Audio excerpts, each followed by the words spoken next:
taking a critical look at the gaming news of the week. This is Augmented Reality, presented by the Triple S League. Good morning, everybody. How are you all this fine morning? This is the Augmented Reality Podcast. It is June 2nd, 2018. E3 begins in just over a week. And I am Asheninity, powered by Pure Hype, as always, and I'm here with Cybsidian. How are you this fine morning, sir? Doing good. We have so much news to go through today. It's not so much as in there's lots of different things to talk about. We got three big topics to talk about. So, so it's gonna be a fun one. So in other words, it was a slow news week. Well, I mean, it was definitely a fast news week. Yeah, it was pretty good. But overall, it's like I'm really. We can't wait for E3 to show up, man. It's like now it's like I don't care about any of the E3 like leak news coming out because I'm like look, it's like a week and a half away. Yeah. Don't call me unless you have a trailer. These rumors are starting to like get a little bit buggy for me because it's like, especially right now, it's like with this Fallout 76, sorry. Fallout 76, the rumors and the back and forth, and this isn't from like small people. This is like big YouTubers, big people. Yeah. And it's just mental. So yeah, we're gonna just jump in and dig into a lot of this because there's a lot of things flying around right now, especially related to Fallout 76. I keep thinking the number is different. I keep getting the number wrong on that. Fallout 76 still sounds strange to me. Anyway, if you are listening live this morning, please say hello in the live chat. Send us your questions and comments there as well. We'll read and respond to as many as we can throughout the podcast. Super chats, questions from sponsors, guaranteed to be read out on today's show as long as they conform to basic standards of human decency. I think you mean basic standards of YouTube monetization. Well, there's that too. All right, let's see who we've got here. Dr. Pupper, welcome back. Worm Queen, good morning. Notional,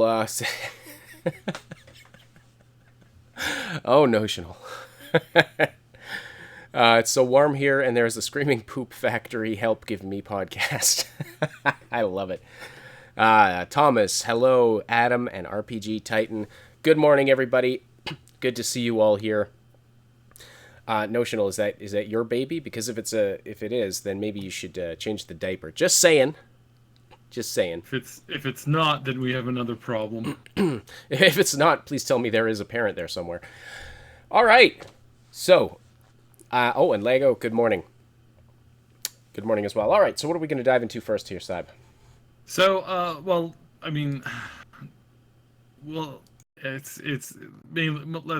let's get into Fallout 76. We're also going to talk briefly about Cyberpunk and some Cyberpunk related Chibi-ness that happened this past couple of days. If you haven't seen that, it's going to be exciting, and also a handful of other E3 kind of like tidbits and news, and then we're also going to chat a bit about Bless today as well. Sounds good. So as far as Fallout 76, so Fallout 76 came out and everybody lost their goddamn mind. Like seriously, everybody was like flipping out. Well, there was we actually tossed around the idea of having a 24-hour like live stream before this podcast where we just like put a puppet up, but thought, you know what, that's probably a kind of a dick move. But especially considering that what Bethesda gave us was not that much. It was a teaser, and then this is what happened.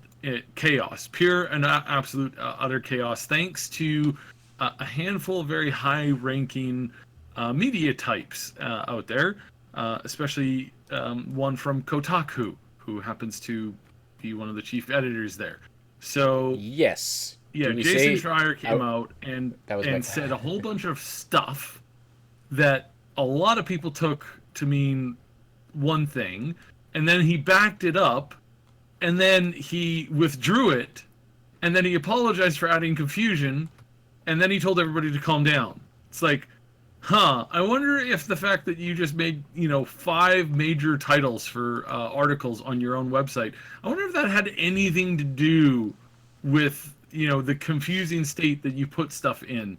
Just curious, if maybe, maybe making news is just as important to you as reporting on the news. I'm not hitting on him.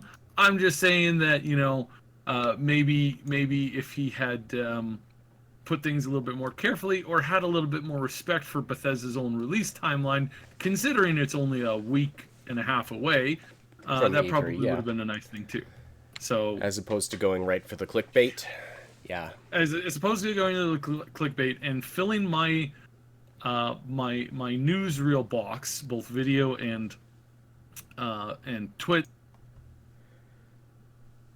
with nothing but pure chaos for the last 3.5 days. It's thanks a lot. Just love reporting on things where it's back and forth and back and forth and back and forth, and nobody knows the truth whatsoever. So one of the things he reported on was that this is Fallout 76 is going to be an online game experience.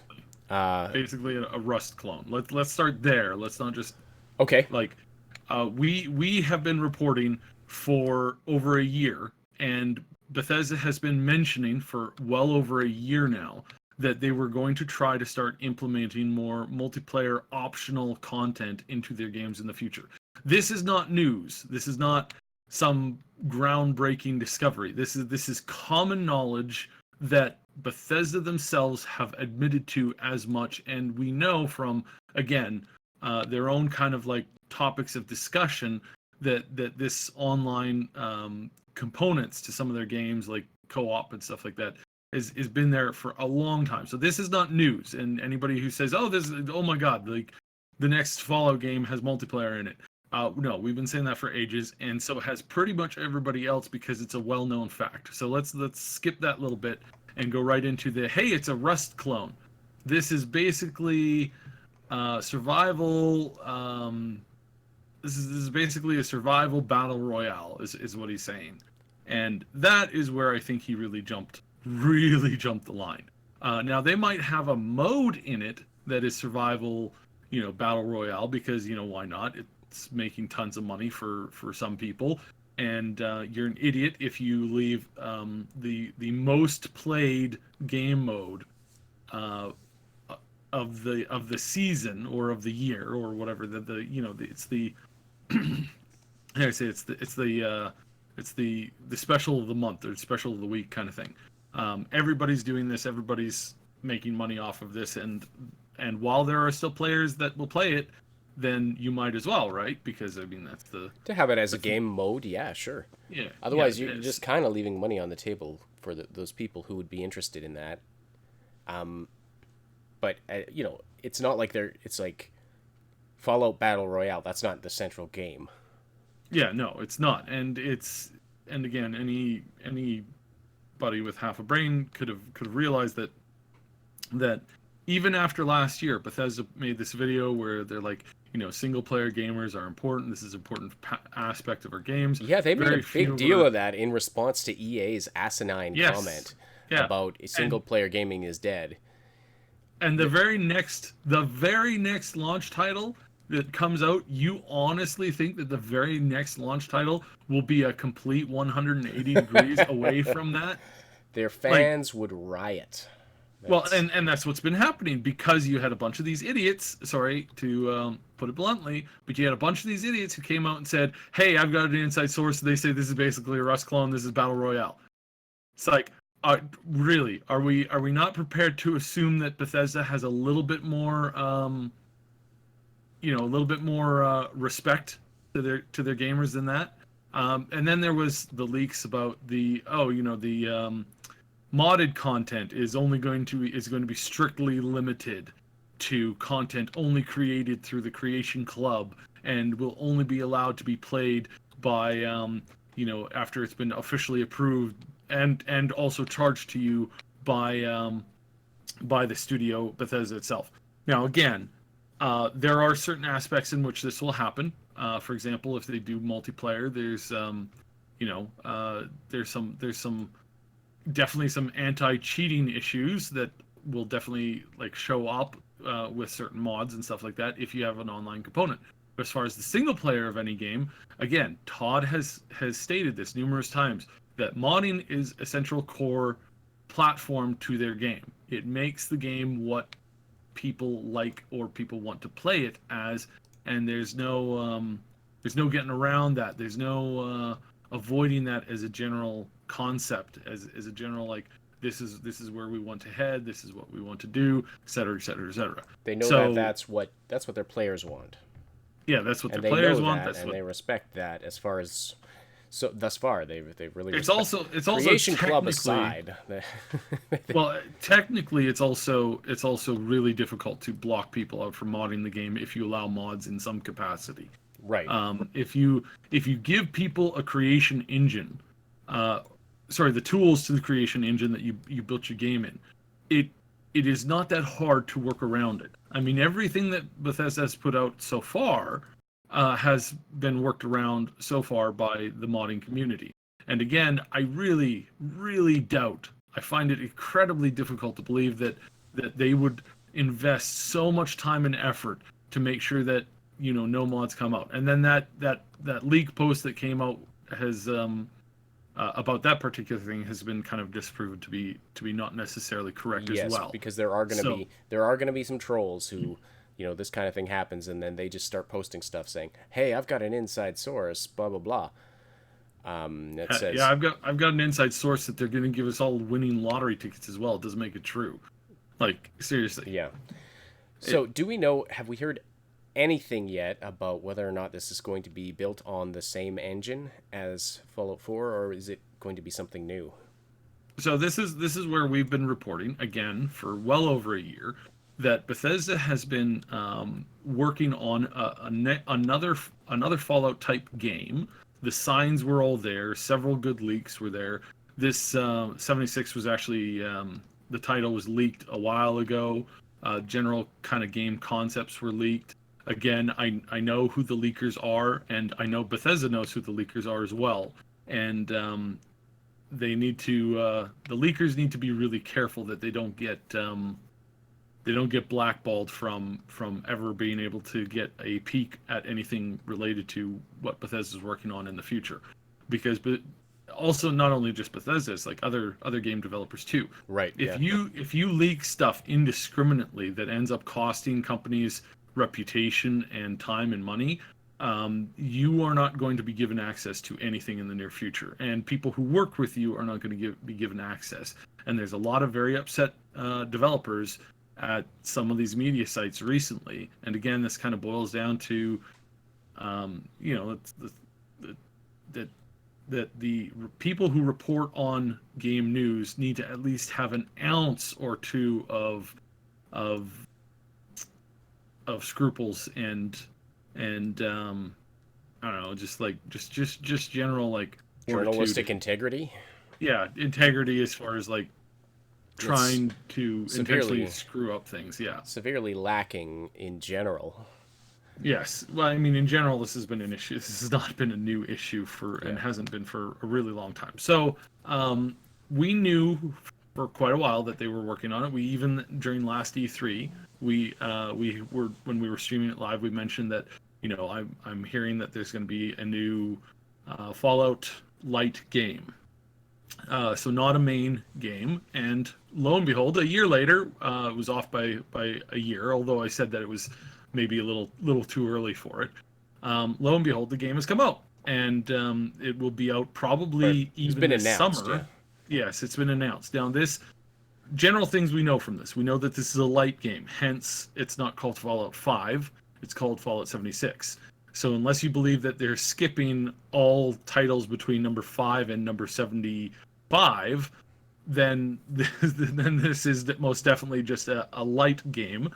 So it's not a core game that drives the main narrative. This is a little bit on the lighter side of things. And we kind of knew that this was coming. We kind of saw that this was this is what they were aiming for, and so we have this kind of light version. Expect this thing to come out to as many platforms as possible. Mm-hmm. which means that we will definitely see it on all three of the big ones, consoles and PC. We will also most likely see it come out for the Nintendo sometime also within the next like year or so. I wouldn't be surprised if they had it at launch, also coming to the Nintendo. Nintendo has been really wanting to get more Bethesda games in their lineup. And then also expect that they might throw it to mobile platforms as well. And before you go, well, hold on, I don't want to multi. I don't want to... Remember that Fallout Shelter. Remember that Fallout Shelter was actually a really good game, and it really worked well on mobile. And that you can port pretty much any game to mobile now. Period.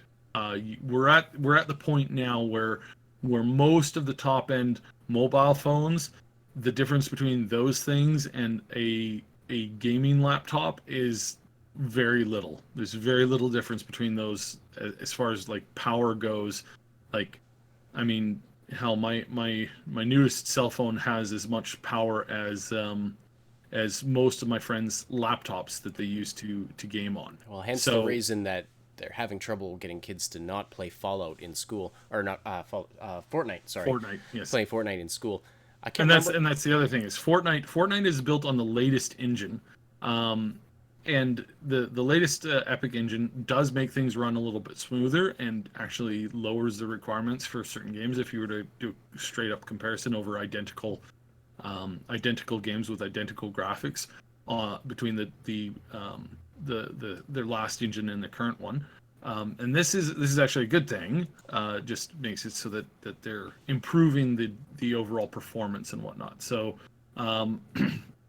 yeah, the overall performance has been increased, which is great. We're gonna see more titles being thrown towards the mobile devices, and all that really takes is just to generalize, like just downgrading the graphics a little bit, cutting out some extra process power, and boom, you tweak the UI, of course, as well, and you have yourself a mobile game. And again, Fortnite being one of the biggest games in the world, being actually quite a beefy game that takes up a lot of resources if you're doing the save the world, or if you're doing some of the more heavy content that game can do.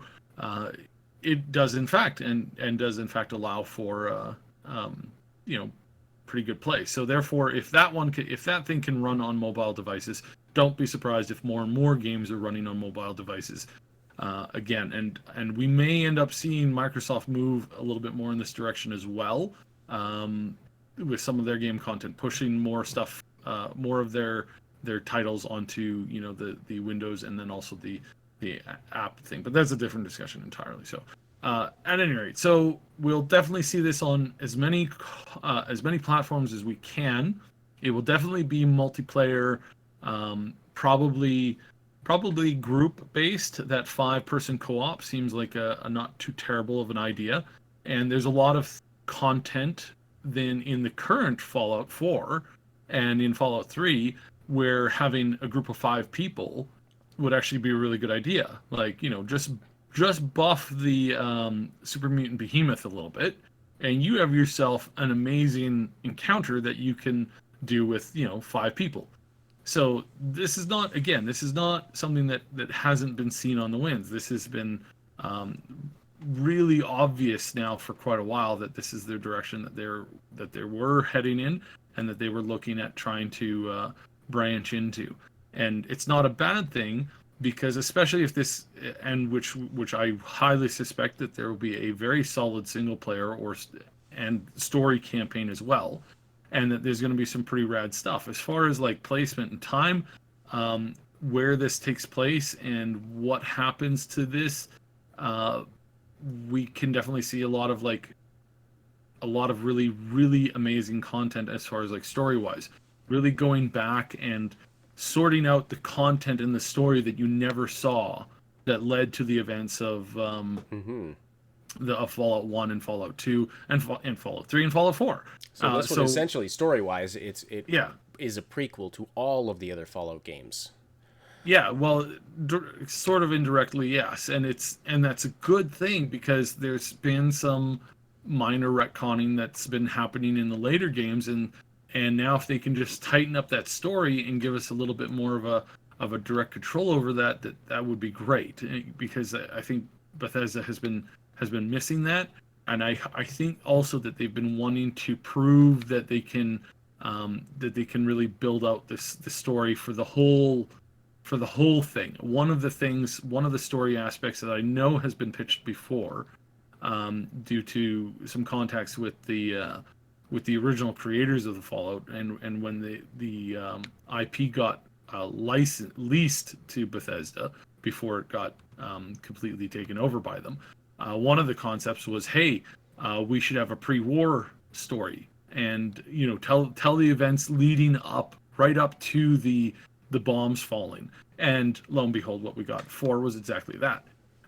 However, I suspect that we might see even more of that. And then we also saw Operational Anchorage in the other game as well. In Fallout, that was Fallout 3. That was a Fallout 3 expansion or DLC. Yeah. So there's lots and lots of things that this game needs to do and can head in, and so I feel that this is a really good direction.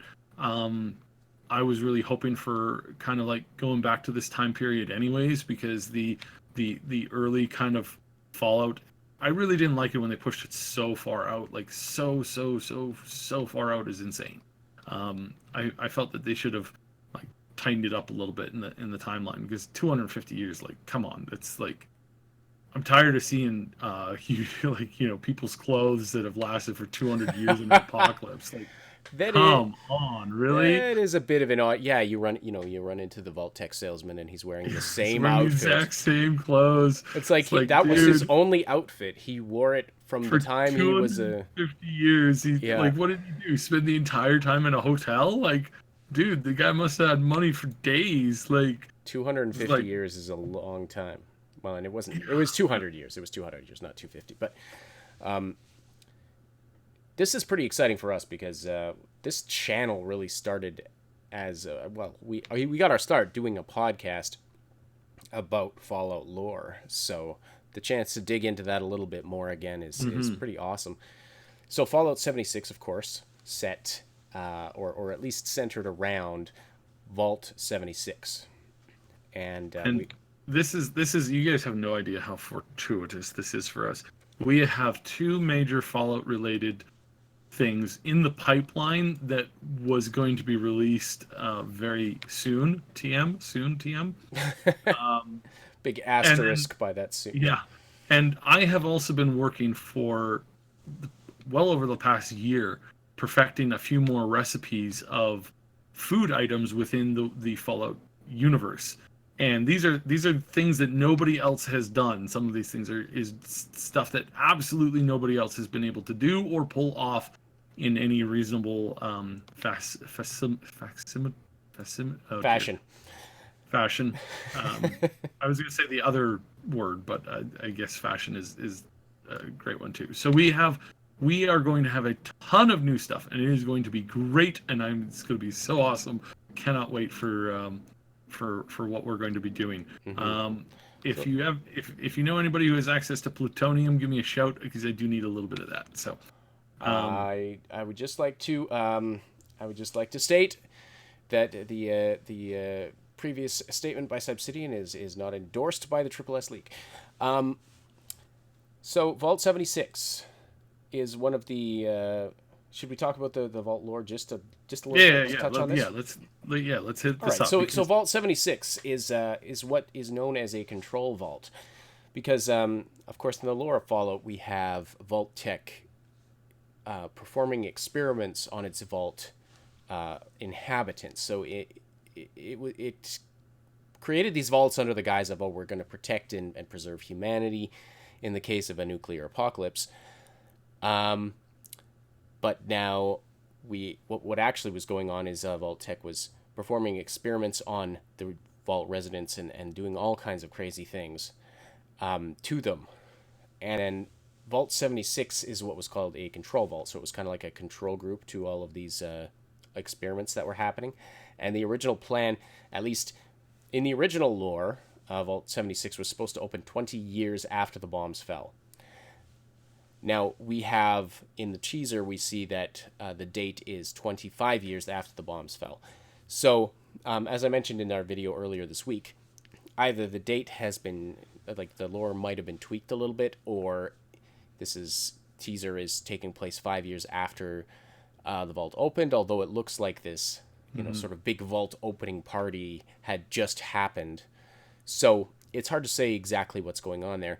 But anyway, a span of 25 years after the bombs fell, like, we haven't had a Fallout game that was set this close or this soon after the Great War before. So we could potentially be seeing a very different environment to what you see in, like, Fallout 3, Fallout 4, well, all of the other Fallout games. No, we had there was Vault City in Fallout 2 that really kind of played that up, and then even in Fallout 1, you had which is actually fed into a lot of other story points within the lore, is that the New California Republic was actually built and established off of Vault 14, or is it Vault 15? I can't remember. One of those vaults that basically managed to open up, or the people left it ended up hooking up with a handful of other survivors and managed to build a large and expansive city network that ended up becoming basically reuniting the state of California under a single flag. And yeah, so that's really interesting. It's a really interesting dive into that. All of the vaults have a fascinating. I love the vault lore in Fallout. All the vaults have a very fascinating story. I know there's Notional saying he wants a game about Vault 77. I'm not familiar with that one, but there's a vault. Yes, you are. I am. That's the vault that was populated by one man and a box of puppets. See, did not know that. I am familiar with the one. I believe it was either Vault 69 and Vault 68. I think it was. There was these two vaults where there was one man and all women, and then the other one was the reverse, like one woman and all men, which I theorize was just a bloodbath. And then the other one, I don't know. I don't want to speak to that because I get in big trouble. But yeah, vault lore, fascinating. So it's going to be interesting to see. There could be other vaults that are included in the game as well. Like, we see multiple vaults in most of the other Fallout games, with the exception of New Vegas. I don't think there were any vaults in that one, were there? Yeah, there was Vault 21, and there was okay. And there was. But it didn't start in a vault. Oh my goodness! No, it didn't start in a vault, but there were dozens. There was, like, not dozens, but there were tons of vaults that you could go to. Oh, there okay. There's a whole bunch of vaults that you could invade and look into. The Boomers came from a vault. You can check out the Boomer vault. You could also check out the vault for children, and then you could also check out that. Like, seriously, that's the one. So much content. That's the one I haven't played, and everyone tells me that's one of the best. So. Oh yeah, it's definitely one of the more, definitely one of the better games. Absolutely. But visiting the vaults in the Fallout games is always one of my favorite parts of them. So, all right. Was there anything else you had on Fallout 76? It was being monitored, and it was prior to the apocalypse, the reign of nukes. There was a handful of alien abductions in the area, and in fact, one of the Vault-Tec inspectors was actually abducted straight from the vault. And then there's a crash landing that happened near the vault as well. That would be really cool. That would be really cool if they included more of the content about the aliens, because they're kind of a peripheral thing in most of the games, but they're there, and they're a really creepy element of it. Like in Fallout 3, you can find the crashed ship with the dead alien, and as far as I know, that's the only way they're included in that game. And then, of course, you can find a live alien running around in Fallout 4. But yeah, to include more of that would be fascinating, because it's all part of this retro futuristic style they had of 1950s kind of sci-fi that they built into this game, which is fantastic. Oh yeah, everything from what they did, and I really love it. I'm really looking forward to to seeing more of this content as far as it goes into the to the lore of this story. So now, big question here. Big question that I have: is this going to be their big release at E3, or are we going to still see? Is there something else coming? Yep. Oh yeah, there's something else coming. There's a big thing coming. This game had a lot of work done in it at the actual Bethesda game studio, but most of the work, from what I'm hearing, is from one of the other studios. Okay, so we're still expecting. So we're still expecting a high probability. Again, the studio has increased their staff substantially, not as much as like CDPR. CDPR has gone through an absolute hiring tear. They've been bringing on, at the Christmas party, they were up to like 400 400 500 people in grand total, and then in this most recently they've been, they took over another studio. They've been hiring again pretty much nonstop. Last I've heard from that is they brought on basically another 150 200 people. So when you have 700-800 people working on a game, as long as your departments are well managed and organized really well, you're basically going to see a mad production level that you've never seen before from that studio, in comparison to where they were when they were operating under 200 people. And this is the same thing with Bethesda. Bethesda is up now several hundred people in comparison to where they were this time when they were working on Fallout 4.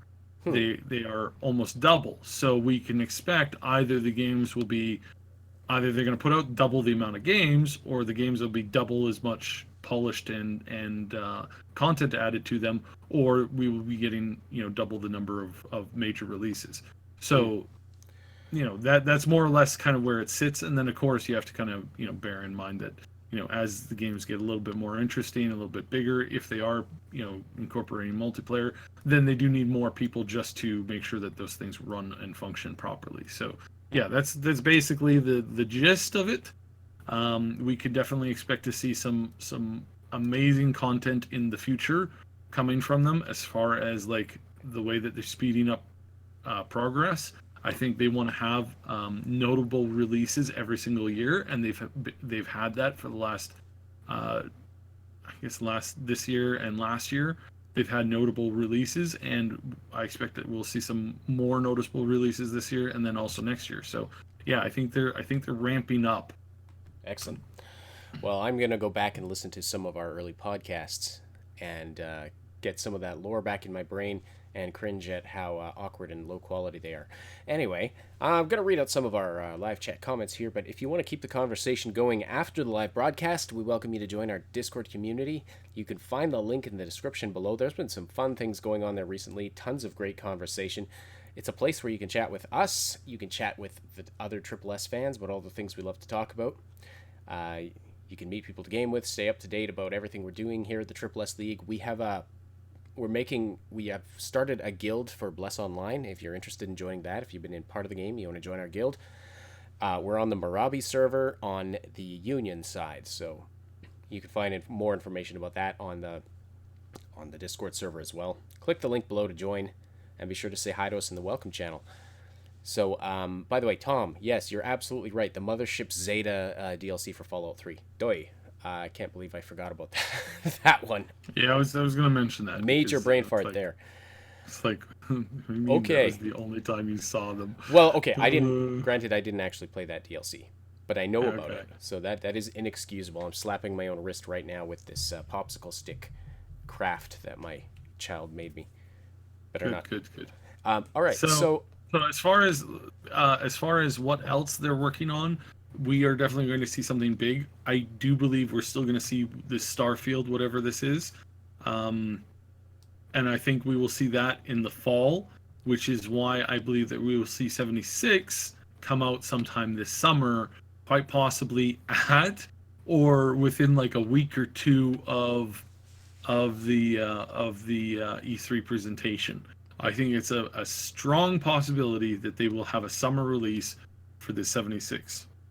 That would not surprise me at all, Question No, about wouldn't surprise me at all. Starfield.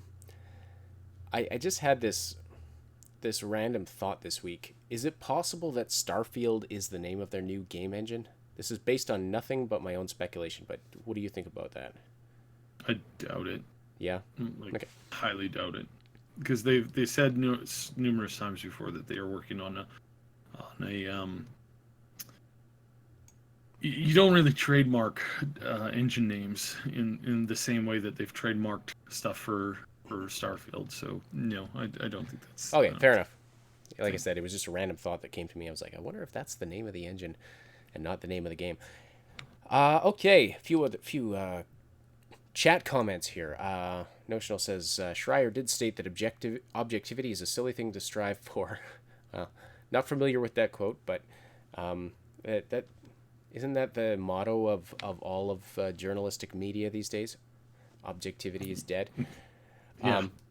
Objectivity is dead. Well, I mean, media in itself. Media in general.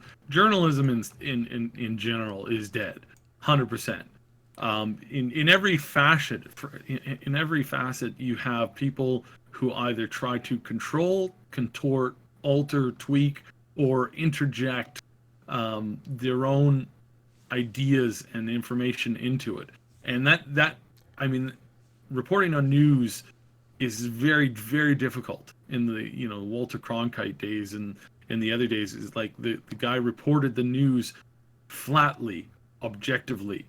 Now, even when you have people who claim to be objective, you have this like just the tone that they'll state one fact in, and then the tone that they'll state a second fact in, and that tonal shift is there.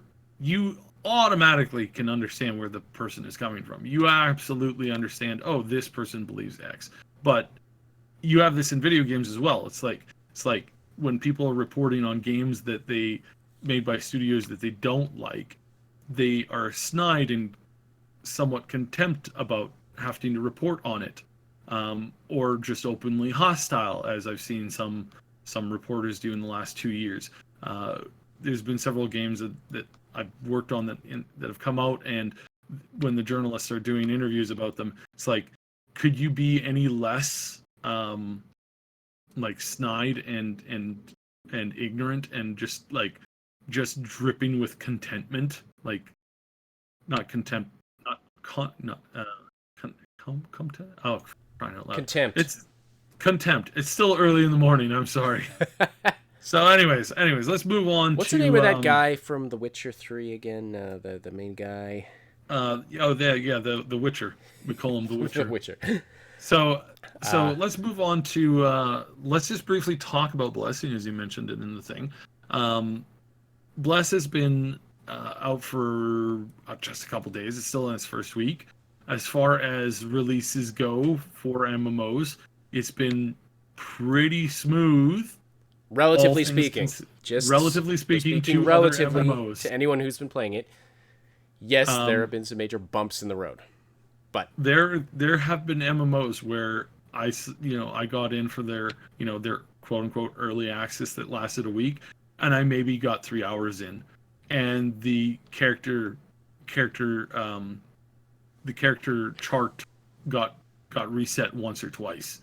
Like you lost all progress during that early week.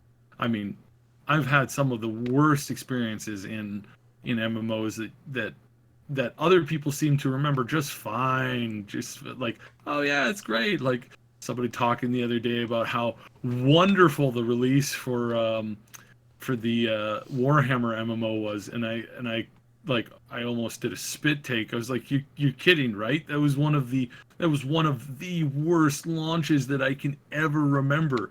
Is like, there was so many problems with that game when it came out. Not only was it problematic as far as like just the general like story or just the general server stability and stuff like that. It was a mess as far as like balance goes. They had a about a month afterwards, their rate of players was it was about 4 people to every 96 people playing on the other faction. It's like, come on, could you could you have a worse balance to it? And the thing is that they had geared all their advertising ahead of time to really push this other faction. This faction that ended up getting 96 of the players out of 100.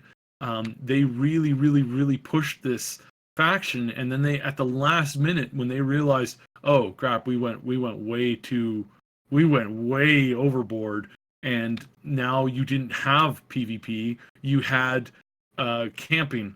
That was it. It was just camping. It was graveyard and 100 people camping 4 people who were trying to play the game. And that was the experience. They didn't see that coming. It's like, let's focus on just one of the 2 factions that people can take. Well, they assumed that they were going to have the Warcraft vanilla thing happen, but they didn't understand that they didn't understand the audience of people that they were making the game for. The audience that they were making the game for is not the same as the audience that plays Warcraft at the time. So it was an absolute mess. It was an absolute mess. So as far as Bless goes, there is some definitely some which we called out before the game actually came out.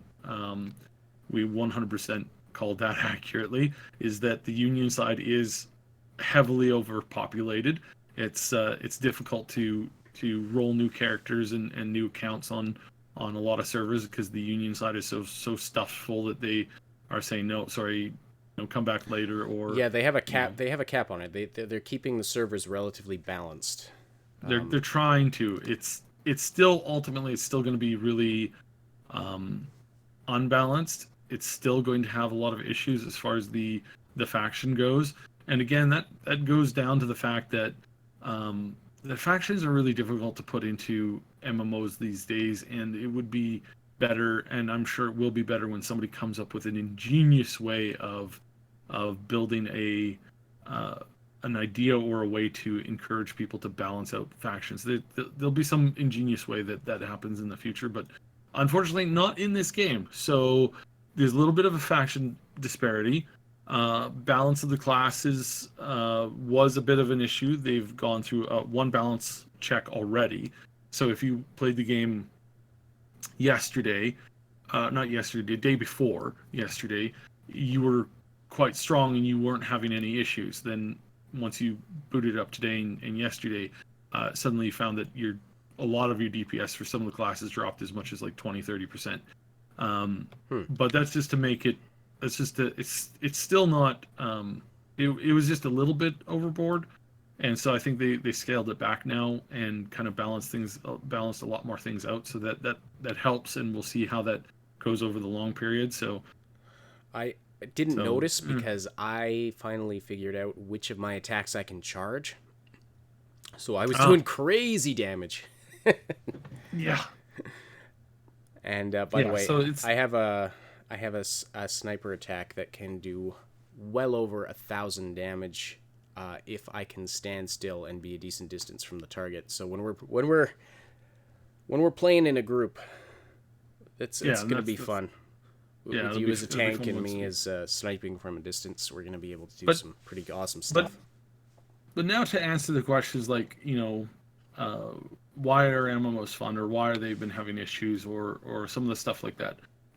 During one of the streams the other night, I came up with a really, really amazing way. I'm shocked that I never thought of it before.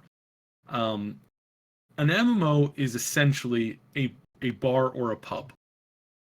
And you can have a lot of things in a bar or a pub, but what really makes the bar or the pub experience a good experience is the people that you play with, the people that you're communicating with, and the sense of community that you have. Do you walk in the pub and you see a whole bunch of people that you know and other people you don't know? You smile, you laugh, you wave, you order a round of drinks, then you go and you play some pool or some darts, or it's like that old Cheers show. It's where everybody knows your name because your name is floating right above your head in this case.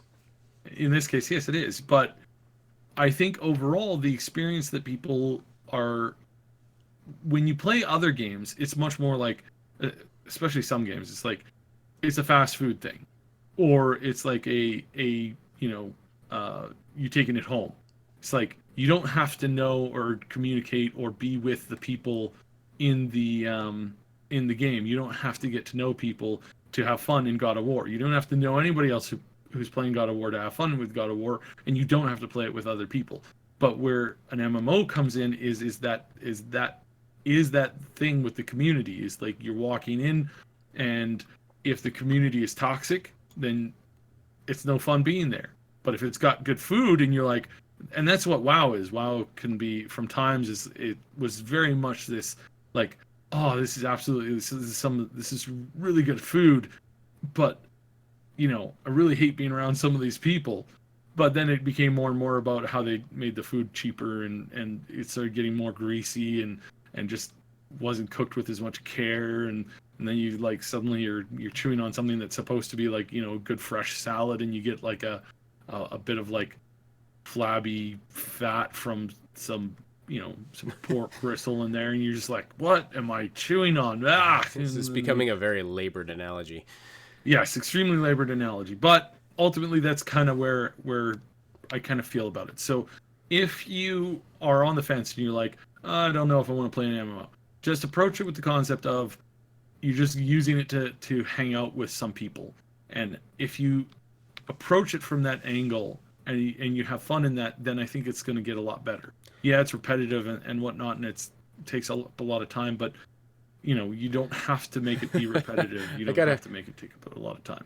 I gotta tell you a story from last night. I was playing with Curie, and so we're going into this dungeon, and this guy is right at the beginning of the dungeon, and we both kill a thing together, and I grabbed the loot, not thinking because I had attacked first or whatever. I just kind of grabbed the loot, right? And the next thing I know, this guy's challenging me to a duel, and I'm like, oh, this jerk's pissed off because I grabbed the loot out of the thing we just killed. And so I started dueling him, but then it got interrupted somehow. I don't even entirely know how that works. Anyway, next thing I know, Curie comes up, and she's like, hey, this guy's challenging me to a duel. I'm going to fight him. And then, so she does, and I'm just sitting there watching them. And next thing I know, she's like, friend requested the guy and inviting him to join the guild, and it was really quite funny. The different reactions. I'm like, what a jerk. And she's like, this guy's awesome. Yeah, well, that's life for you. It's life for you in an MMO. This is what makes the environment and the thing fun. And it's the same thing. It's like that exact response. You walk into a bar and some guy wants to duke it out. And then somebody else walks in the bar and after duking it out, they're having a beer with them, and it's great fun, and they're planning to play darts the next day. How often do you go to bars? That's my not question. Not at all, ever. I do not go to pubs whatsoever. But I've seen a lot of pubs and heard a lot of stories about them. So, yeah, it's all right. Yeah. Yeah. No, I think that's very true. I mean, to make an MMO fun, like doing it solo, playing Bless solo is decently fun. It's all right, but it's when you're playing with other people that it really the fun ramps up significantly. So yes, I'll plug our Triple S League guild in Bless again. If you're playing the game and you want to join that, join our Discord server. Link in the description below. And you can join our guild. We have some comments in chat here that I want to get to. So Thomas is saying supposedly Fallout 3 is getting a 5.89 gigabyte DLC on Steam or something like that, remaster. Do you know anything about this? We've been hearing rumors for a really long time about a remaster for Fallout 3. It still doesn't make sense. A remaster is something you typically want to do around the 15-year period, not necessarily the 10-year period, unless it's it's like, so with Fallout 3, there are still people that are making mods for it, and there's still people that are improving like core graphics, meshes, gameplay, smoothness, animations, stuff like that. So again, it's like to redo it doesn't make a lot of sense. Well, what if But it was then again, just like a They graphics? did do Skyrim. They did do Skyrim SE. Yeah, I was just gonna say. But that was more to fix the prevailing memory issue and the scripting issue with the game, and which is now that SKSE has come out for the SKSE. I know that's kind of weird, but the extended memory portion has come out now for the script, so you can actually do all these big mods over Skyrim. Original Skyrim is getting closer and closer to the point where it's going to be basically obsolete, and that the new Skyrim with the enhanced capabilities, because now you're going to be able to just load it up with crazy amounts of mods, and you're also going to have this really, really stable system, whereas if you tried to do that with the original Skyrim, which I still do today, it still crashes constantly, and you still have a lot of issues with like maintaining a stable game. So yeah, it's not something that I would necessarily put off, but I think if they're doing the 76, I really doubt we'll see it this year. I really kind of doubt we'll see it this year. Yeah, fair enough. I know the rumors are everywhere, but it doesn't make sense to me if they're doing that. So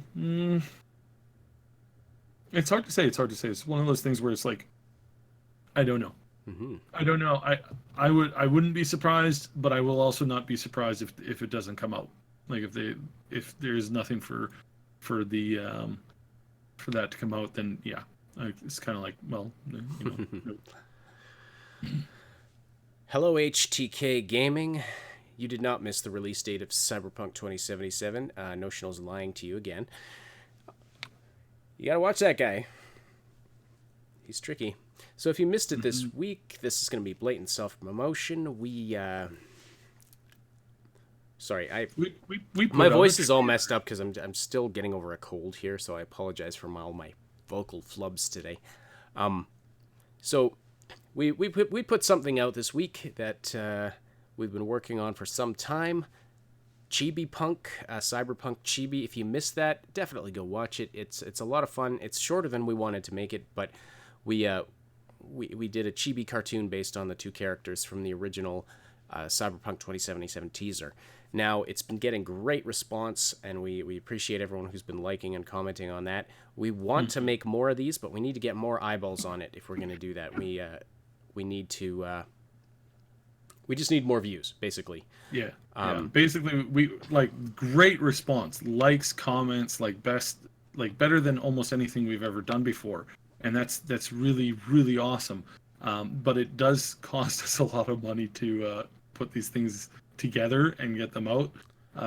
So that definitely makes it more difficult when we want to create more of this stuff. So if you enjoy it, please, we will try to do some regardless, but whether or not we can get whether or not we can make it a very regular thing will depend on the kind of reaction that we get. So, but we're very thankful, because I know that pretty much everybody listening now has already seen it and given it a like, and so we really appreciate that. It's just getting more eyeballs on it so that we know whether or not we can keep pushing it. The other thing too is if it does well enough, CDPR is more inclined to not put their thumb on it, kind of, so to speak. So I'll try to squash it out, yeah. Which we don't anticipate, which is why if we thought that was a significant risk, we would have not gone in this direction. We wouldn't have done it. It would be nice to get some kind of... I mean, Mad Queen's already told me, they're not going to comment anything about it before Directly. E3. At least before E3. But it would be nice to get some official acknowledgement from them, but we're not anticipating that within the next little while. So anyway, what we're asking is, if you enjoyed it, please share it around, and hopefully we can get enough views on that we can make it more of a regular thing. So we had some Cyberpunk 2077 stuff to talk about. Mostly just that. Okay, so mostly just that. We didn't actually have. There's been nothing. They've been super stone quiet. I did want to talk about this thing that we didn't really talk about last week. A lot of other people did, and again, it's one of these things where it's like, to me, it's like, well, I didn't realize that this wasn't information that people already knew already. So there's this talk about what the in this they had another financial thing where they were like, oh yeah, this is what we're doing, this is what we're planning to do, and it was all information that I had already known and that I had assumed everybody else knew. So Dangerous it's out assumption. there. Yeah, well, Assuming I guess. anybody knows anything is a dangerous So assumption. I mean, tell me if you haven't heard of any of this before. It's like they're going to be putting a lot of money into this advertising campaign for this game. Mm-hmm. They're going to be having a good length advertising campaign that will be fairly deep and involved. And yeah, that's where they that's where they that's what they said, and that's basically pretty much all that you take out of the thing. So I'm sitting here going, once again, it's like none of that is new to me or to what I assumed was everybody else in the world. It It's obviously the people that were reporting on this obviously were seeing something in that information that was significant. So what was that they So some they people were saying, "Oh, hey, this information showcases to us that we are going to have that it's going to be a really long advertisement cycle." I'm like, "Where did you get that from?" They're like, "Well, see, they said some guy asked if it was going to be a short cycle." I'm like, "Short as in compared to what?" And they're like, somebody's like, "Oh, well, they mentioned Fallout 4ish." Well, they kind of roundaboutly mentioned Fallout 4ish. And the response was, yeah, we're going to have a long advertising campaign, that it's not going to be overnight. But again, it's like, again, compared to what? Like assuming that he meant, oh, you mean directly compared to Fallout 4, where there was 6 months between announcement and 5 months. Actually, no, it was 6 months. 6 months from the initial first teaser to the release was about 6 months. It's like 6 months is not a short advertising cycle. You don't even see movie trailers go 6 months straight before a thing. You get some teases, but you don't get it, playing on your television or showing up in every second YouTube video that you click on for 6 months before the video comes out. You get a handful of things sporadically as they're released, and then there's little spikes, and then there's a draw, and then there's some more spikes, and then there's a draw, and there's that kind of thing as they're building and reinforcing it to you. But most of those campaigns are, the long ones of those are considered to be 6 months. So again, compared to what? Compared to other video games? You mean other video games where they again, the average long advertisement cycle is 6 months? And again, I'm confused as to what these people are talking about, as to what you are comparing it to, because every other video game, I do not know of a video game that was advertised heavily for 15 months. I've never heard of a video game that's had that had long, targeted, paid advertisements 15 months in a row before release. Never seen it, never heard of it. Don't think anybody in their right mind that works in any kind of an industry would encourage or support that kind of a thing. So again, compared to what? So that's what you got to remember when other people are talking about this, and they're saying, "Oh yeah, it's going to be a long cycle. It's going to be, we're going to see advertising that's going to last for 18 months." Laugh in their face and tell them that they don't have a clue what they're talking about, because again, you've never had that happen before. Now, sporadic things where we get a spike of information and then there's no paid advertisements for about a month or so, and then there's another spike of information followed by a short campaign of information. Yes, those things do exist and have been around for a long time. But there's no time where somebody said, okay, we're going to spend $100,000 on television advertising, $100,000 on YouTube advertising, $100,000 on Facebook advertising, and $100,000 on web-based, portrait or pop-up advertising, and we're going to spend this for the next 18 months straight. That's our strategy. That doesn't happen. That doesn't work. And there's a lot of people saying, oh, as we can clearly see, they said it's going to be a long advertising campaign, so that's going to happen. And it's like, again, compared to what? I hate repeating myself, but it's pretty obvious that when they say that they're going in for a longer campaign of advertising, that the first thing you can take away from that is that there's going to be more than just a short 4-month straight up advertising window. That there's going to be more involved to it than that, and I think that's what we will see. And again, no big company advertises a year before a game is due out. It's like they create with Crackdown 3, they've created numerous commercials and ad points for it, as again during E3 and during other events where the spike of information is obviously expected, is received well, and then is put on people's like kind of wish list as they wait for more information to come out about the game. That's a long, I mean, Crackdown 3 is one of the longest advertised video games in history because the thing has had commercials that have been made for it for the past like 4 years straight. So again, compared to that, then I guess, a long advertising campaign, I guess we will see this game come out in sometime in 2054 or something like that, if that's the case. But again, it's like, you constantly have to be asking yourself, compared to what are they talking about? And in this particular case, there was only one example given, which was an industry standard. I know this is shocking to people. Fallout 4's advertising campaign was pretty much an industry standard. The only difference in it is that it was not officially talked about, revealed, confirmed, or given any kind of a showcase before that E3, where it came out 6 months, little close to 6 months later in the fall. So in comparison, games come out, they're announced, and then they have kind of a mini kind of advertising thing, and then you wait until essentially a trailer comes out with a release date saying that about 6 months from now that's when you can buy the game.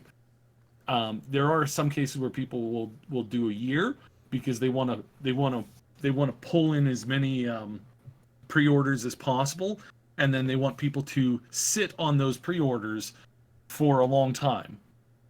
Do you have any idea how much money you make from pre-orders? Like, not pre-orders as in like, people pre-ordering the game and you're getting the money for the game that you put in. No, getting the interest. Yeah, that just money having that. makes you. Yeah, we've talked about that before. Just having that money it's sitting in the company's bank account. You have $5 million in a bank account that's making 10% interest. Yeah, that's a lot of money. It's a lot of money. And yeah, sometimes that'll sit there for 5 years. In the case of Star Citizen, it'll sit there for 20 years before you actually get your hand on the game. But still, again, those are outliers. Those are really outliers. Look at the advertising campaign for God of War. Were you hearing about God of War and getting advertisements nonstop a year ago? No, you were not. Were you getting them 6 months ago? Yeah, that's when they started to peak up, but mostly they peaked up about 4.5, 5 months ago. So again, compared to what? That's really interesting because I think, I've never looked at it from that perspective before. But you're right. Like, for example, we have games that we got trailers for at last year's E3 that we're going to look to see more information about this year at E3. They have not started their like intensive advertising campaign yet. Yeah. No, you're absolutely right. We've got a tease about them, basically. Yeah. There's been no advertising campaign started for Anthem. Not in the traditional form of what an advertising campaign entitles. There's been a trailer where they showcased what the game is. It was more or less a reveal trailer. That reveal trailer was not paid to go up on any blogs, was not paid to go up on any TV spots. You did not see it during any major football or soccer or basketball games or end of season stuff. Like, you didn't see that. All you've seen is a teaser on a YouTube channel that when you go to see that teaser, you get another ad in front of it.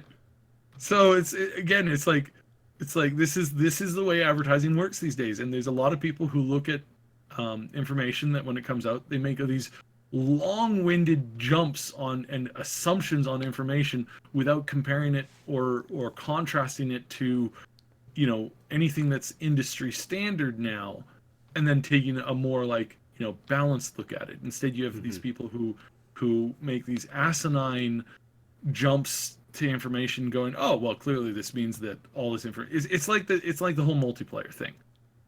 There were a bunch of people who said, oh look, they said that the first and foremost goal is to provide you with a single player thing, so therefore there's no multiplayer coming.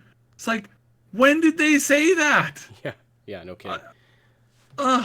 Just mental. So, drives me mental. Just to sort of wrap this up and clear up, there's some discussion going on about this in chat right now. So what we're saying is that when they say they're not going to have a short campaign compared to and if we look at the reference point as being Fallout 4's advertising campaign, Fallout 4's was about 6 months.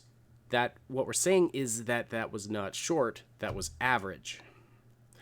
So the reason it seems really short, the reason it seems really short is because we didn't hear anything at all about it prior to E3 2015. Whereas if it had followed, like, I'm thinking Metro Exodus, we're probably going to see a lot more about that this year at E3. We saw a trailer for it last year. So it feels like, oh, they've been advertising this game for a year. No, they actually haven't. They put a teaser out there, but when they actually give a release date, because they're not going to advertise a game that doesn't have a release date. When they actually give a release date, they're going to start their actual sort of intensive ad campaign, getting that ad out to as many people as possible. That'll probably be a span of, well, I don't know, let's say 6 months, which is the same as what Fallout 4 had, but Fallout 4 didn't have that tease a year earlier, so it seemed like a much shorter advertising campaign for that reason. Yeah. So that's what we're saying. So when CDPR says it's not going to have a short ad campaign for Cyberpunk 2077, well, compared to what? So does that mean? I mean, their ad campaign could be 6 months, and that could be average. It could be 8 to 9 months, and that would be longer than average. Mm-hmm. So short really would mean like 3 or 4 months. Yeah. So, hopefully that makes sense. Hopefully we're sort of clearing that up for everybody. Yeah. Let me also. So there's one other example I can give. There were 2 games recently that had a very long, drawn out, longer than normal, almost a year in both cases, almost a year of advertising before the game actually came out. And things were arranged in, there were talk shows, interview shows, stuff like that had been lined up and then that had gone into effect for advertising the game. And you're not going to like these games. One of them is this thing called No Man's Sky, which, as we all remember, was the release and build up to that was ridiculous. And the way that the game was designed is that you would burn out your chance to refund it before you actually got to the point where you discovered that the game was, well, a load of garbage. It's like, for the first 3 hours of the game, it was awesome. And then you found out that the first 3 hours of the game just repeated itself permanently. So there was nothing else. There was just that 3 hours of the game. And the other one is Peter Molyneux with Lionhead Studio. Was it Lionmaster or Lionhead? I think it was Lionhead Studios. With the Fable stuff. A little bit before that, back in I think it was Fable 2 or Fable 1. One of those Fable 2 or Fable 3. Can't remember which one. But one of those games had almost a year build up in advertising, where it was getting people to pre-order. And all these promises that he made for that game. And he was on these tech interview shows saying that, oh yeah, they had managed to get information crunching down to like a 0.1% and all this and that and back and forth. Turned out that it was all bull. It was all bull. It was a good game. It's just he made it sound like it was going to be the biggest thing in the history of mankind, and then it turned out to not be. So yeah, that is the line that we have to look out for. We have to avoid that because that's not good. That's not healthy to the It's not healthy to you as a gamer to be expecting so much, and that's why we tell people do not pre-order. Don't pre-order. Don't pre-order. Don't pre-order. Total Biscuit, may you rest in peace. Do not pre-order games. If you're gonna pre-order a game, wait until literally that week, the week of the release, to pre-order the game, because unless it's a studio that you absolutely 100% adore and respect, chances are you're going to be disappointed. And I knew people who said, "Oh yeah, I never pre-order games unless it's from a studio that I absolutely love and respect." And then they pre-ordered Mass Effect Andromeda a year before it came, or it was like 8 months or something like that before it came out. They pre-ordered that thing, and they were some of the most vile they were some of the most upset critics of that game. Why? Because they broke their own rule. They pre-ordered something, they waited over a year to get it. In some cases, they got it and they were disgusted with it. And even more so when they were, when they realized that, how bad it was. It's like, yeah, well, again, don't pre-order. Don't pre-order, don't pre-order, don't pre-order. If you want to pre-order, wait until the game's literally in your pocket, unless of course it's Fallout 4, in which case they're giving away this awesome Pip-Boy, and you just have to have the Pip-Boy. If you have to have the Pip-Boy, and there's a limited number of those Pip-Boys going around, then yes. But if it's anything other than that, then yeah, calm your mind, and go for waiting to see more before you jump in full heads first. And even with Fallout 4, there were a lot of people who were upset with that. There were a lot of people that I know that they spent $300-400 after they missed the pre-order, so they bought it off of eBay, and they pre-ordered it off of eBay. They spent $400 on it, and they were like, the game was good. It wasn't exactly what they were envisioning, so they were upset by that, and they were, they're salty. But now they're like, oh yeah, they're excited for this next game, and they can't wait to pre-order it. And again, they don't even you haven't even seen gameplay. You just saw a trailer. Don't order something off of a trailer. Jeez. Anyways. On that note, I would like to thank everybody for supporting this show and for the great conversation in chat. Thanks especially to our Patreon supporters, Old Man Manson and our 2 Anonymouses. Thank you so much for supporting this show. By the way, if you appreciate this weekly content, those of you who are listening right now, whether it's live or whether it's after the fact on YouTube, please slam that like button. It likes it rough. It really helps with the analytics. It helps YouTube see that this is content that you appreciate, and that will help it appear in people's feeds and stuff like that. So, yeah, we haven't been dealing with as much demonetization since we started encouraging people to hit the like button as we were before, which that's annoying, but it's also like, at least we have some semblance of control over that now. So it really does help. We really appreciate it when you guys take the time to hit the like button, even if you only moderately liked us. That like button really does help. And again, we don't necessarily like asking for it. Even in our first major big viral video, we didn't ask people to like it, and because of that, we've had to deal with a lot of stuff from YouTube. So unfortunately, we have to play their game, and we really do appreciate it when you guys take the time out of your day to we love games, but awesome. Playing the YouTube game, not our favorite thing. But no, not our favorite thing. Anyway, if you're listening after the fact on SoundCloud, we thank you for your follows and likes. On iTunes, thank you for subscribing and reviewing the show. And hey, feel free to join us next Saturday at 8 a.m. Pacific Time, 11 a.m. Eastern Time for the live show, where you can interact with us and other listeners and be a part of the discussion. And hopefully, whoa, what do we have going on over here? Oh, that's Twitch chat. Hey, Gamerevic. Welcome. Excuse me. Hopefully my throat stops. Hopefully my throat stops self-destructing by next week. I'm sorry about this. I probably sound disgusting, but anyway, check out our YouTube channel for game guides, reviews, comedy, news updates, tons more quality gaming content. That would be the Triple S League YouTube channel. My name is Ashenity, and on behalf of Cyberpunk, thank you so much for listening, and we will talk to you next week. And we're going to be streaming Blessed today. I'm going to be streaming Blessed today in big chunks. So I think I'll be going up live in less than an hour.